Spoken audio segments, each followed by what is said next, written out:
मनुष्य की स्वीकृति वैसे भी इतना मायने नहीं रखती। मायने रखता है तो आपके जीवन में परमात्मा का क्या स्थान है आपके लिए, वो मायने रखता है। आपके जीवन में सुख समृद्धि यश कीर्ति तथा शिखर के उच्च बिंदु पर पहुंचकर स्थायी रूप से वहां पर रहने की क्षमता आप में कितनी है, ये सब राम का नाम निर्धारित करता है। भले कोई ना माने, नो प्रॉब्लम। जैसा अभी आपने सुना, पवन देव में नहीं दिखते, हवा में नहीं दिखती, लेकिन बिना हवा के मनुष्य का जीवन संभव है ही नहीं। भले हम कहें जल ही जीवन है, बिल्कुल नहीं। जल जीवन इसलिए है क्योंकि हम उसे ग्रहण करते हैं, हवा भी ग्रहण करते हैं,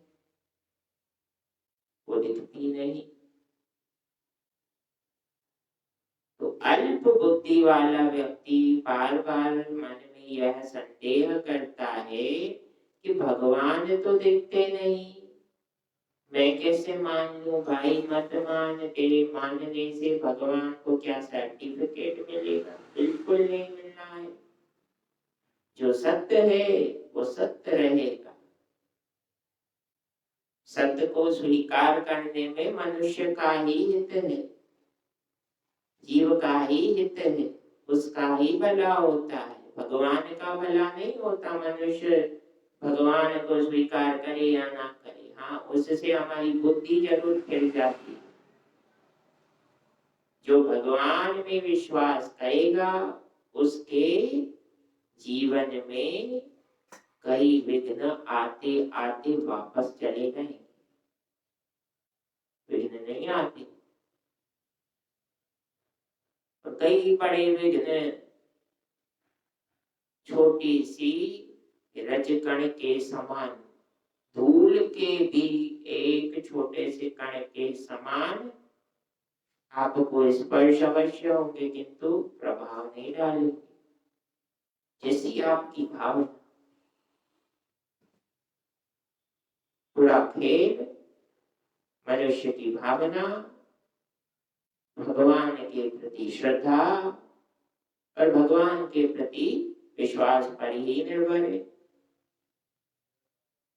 कौन भगवान?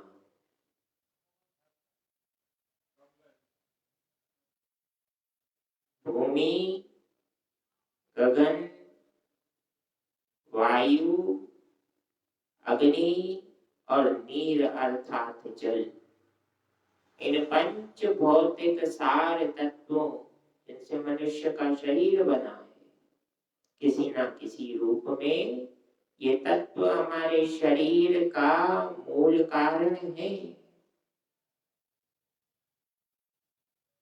इन प्राकृतिक तत्वों को जो अपने अधीन रखता है, नियंत्रण में रखता है, वो भगवान है, वो राम है, वो कृष्ण है, वो महादेव है,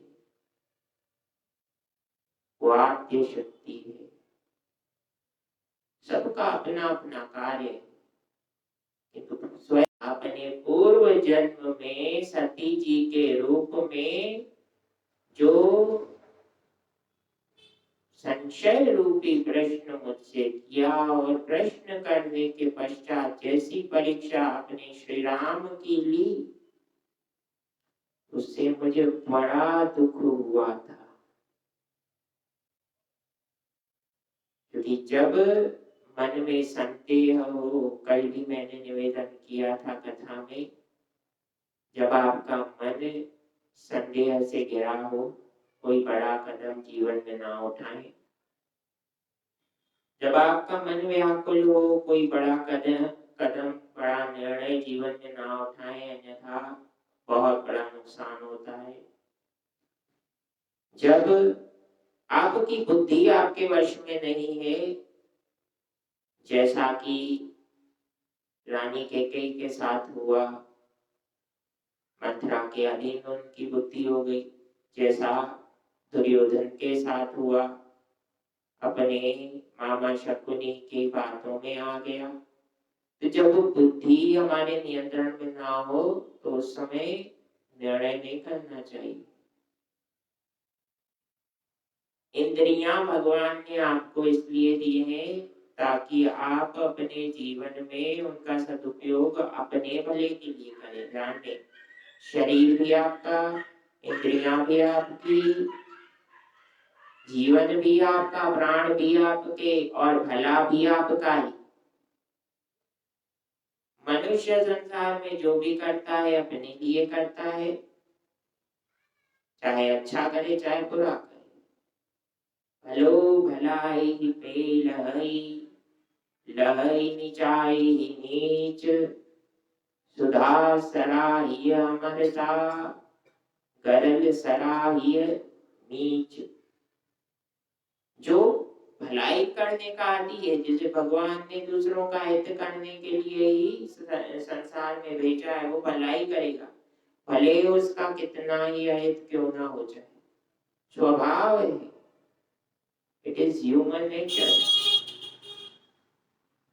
और जिसका जन्म ही असंत के रूप में दूसरों का अहित करने के लिए हुआ है, निंदा करने के लिए हुआ है, वो बेचारा कभी भी किसी की भलाई का काम कर ही नहीं सकता। शास्त्र के शब्द है, मनीष भगवान दास के शब्द नहीं है, शास्त्र के शब्द है। मैं तो आपको पढ़कर बता रहा हूँ, जो पढ़ा है जो सुना है वही बता रहा हूँ। तो जो भलाई करता है उसके साथ कई बार बुरा भी हो जाता है। ये बुरा क्यों होता है? पूर्व के किए गए कर्मों का फल हमें भोगना है। ये इन्वेस्टमेंट बॉडी है ह्यूमन की, जिसे अर्जन भी किया जा सकता है और आगे कैरी फॉरवर्ड भी किया जा सकता है। जैसा कर्म करेंगे वैसा फल या तो अभी मिलेगा या तो आगे मिलेगा। मनुष्य की देह सीमित अवधि के लिए हो सकती है, किंतु मनुष्य की सूक्ष्म अंतरात्मा अति दीर्घ, अति प्राचीन है।